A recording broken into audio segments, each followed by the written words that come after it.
Hello बच्चों, Saraswati academy में आप लोगों का स्वागत है। चैप्टर 5 के एक्सरसाइज 5.3 का क्वेश्चन नंबर 18 और 19 हम देखेंगे। हाँ, ये स्पाइरल वाला है। ऐसे स्पाइरल मतलब हाफ सर्कल के रूप में बनेगा। हाँ, आधा सर्कल ये बना, फिर आधा सर्कल ये बना, जहाँ भी गिरेगा वहाँ आपका आधा ही सर्कल बना, इसलिए बीच में ही लाइन जैसे रेडियस और डायमीटर वाला खींचा हुआ है। हाँ, तो इसमें कहता है let radii are denoted by R1 R2 R3।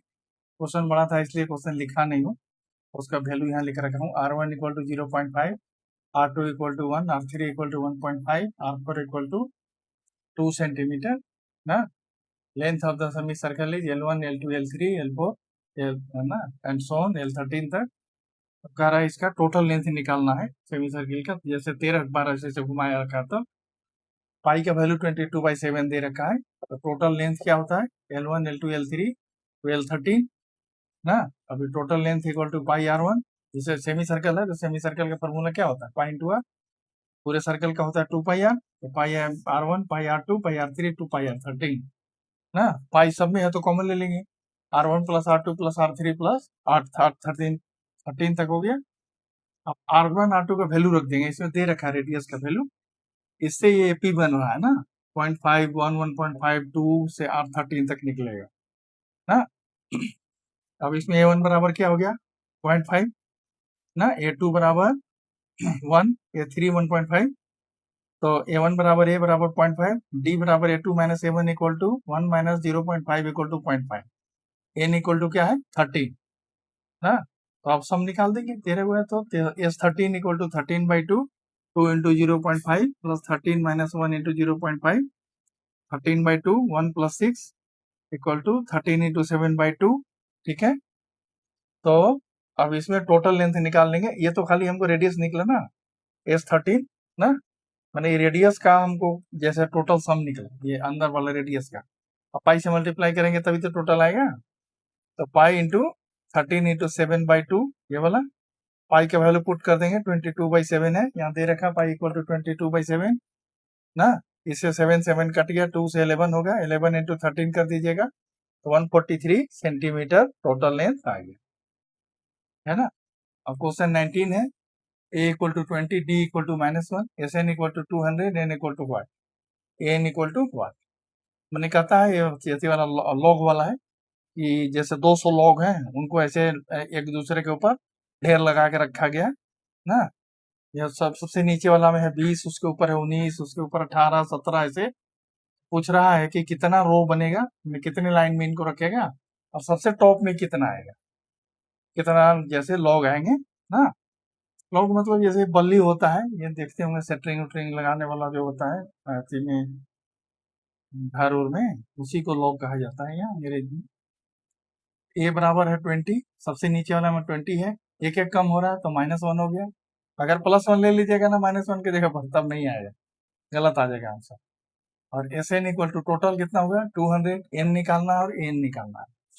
अब एस एन वाला फॉर्मूला लिखते हैं, n/2 2a plus n minus 1 into D, 200 equal to n/2 2 into 20 plus n minus 1 into -1 आ गया ना। इसको मल्टीप्लाई कर देंगे 40 माइनस n प्लस 1 आ गया, तो 41 क्या हो गया 41 माइनस n इंटू n 400 ना।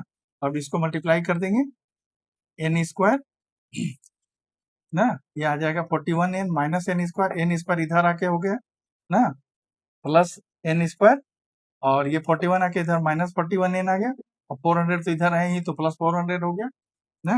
अब इसका आप तोड़ लीजिए, ऐसे फैक्टर निकाल लीजिए, सब ये क्वाड्रेटिक इक्वेशन बन रहा है ना।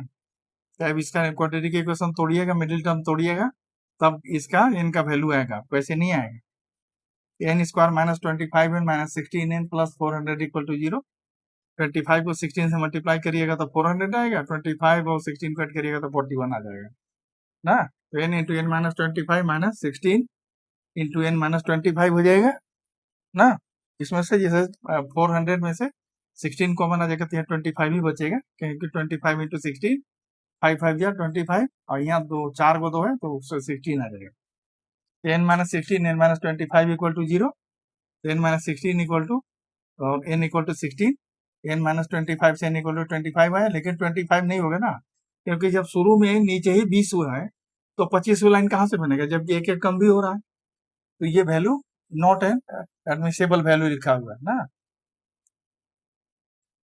अब इसमें n बराबर 16 आ गया, तो an का वैल्यू निकाल दीजिए, तो टॉप में कितना आएगा, तो कितने लॉग आएंगे ये पता चल जाएगा आपको। a plus n minus 1 into D, A 16 equal to सबसे से नीचे क्या है 20 और 16 माइनस 1 इंटू माइनस 1, ये 15 माइनस 15 आ गया, 20 minus 15 equal to 5, A 16 equal to 5 ना। मतलब जैसे 16वें रो में जाएगा ना, 16 रो में ऐसे लगाएगा तो 16 रो लगेगा, ऊपर जाके 16वें रो में 5 जैसे लॉग रखाएंगे तब जाके सारा रखा जाएगा। n equal to 16, A 16 equal to 5। ठीक है, इस तरह से। अब एक क्वेश्चन बच रहा है पोटैटो वाला, वो भी जैसे केस स्टडी में पूछता है, ये भी केस स्टडी में लॉग वाला पूछता है, 2025 में भी पूछ रखा है ना।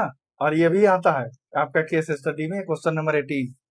तो ये सब थोड़े अच्छे से आना चाहिए, ये सब केस स्टडी वाले क्वेश्चन है, वर्ड प्रॉब्लम वाले।